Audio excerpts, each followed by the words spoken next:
What will be changed for sure is the market for those crops. So of the 120 million metric tons approximately of grains and oilseeds Russia grows, 45 million metric tons is exported.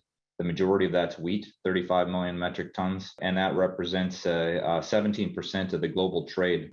So combined together, wheat on the Ukrainian side and wheat on the Russian side represents almost 30% of the global trade of wheat, and that's why you see prices shooting way up on wheat.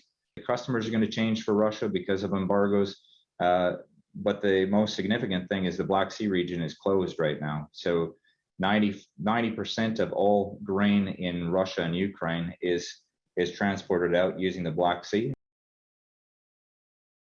Certainly in the long term, some of the set-aside land that they have in the United States, and that to a certain degree we have in a lot of Western countries, that's going to be converted to crop.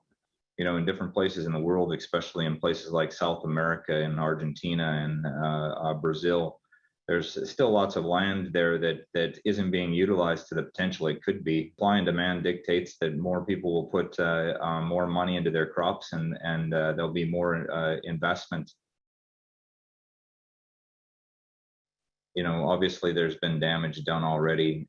We don't know the extent of the damage, but if I was a policymaker, I would be asking myself, well, how long is this going to last? You know, what's the short-term impact? What's the long-term impact? As Ted rightly said, it's great to put more land into production, but what's the environmental consequence of that?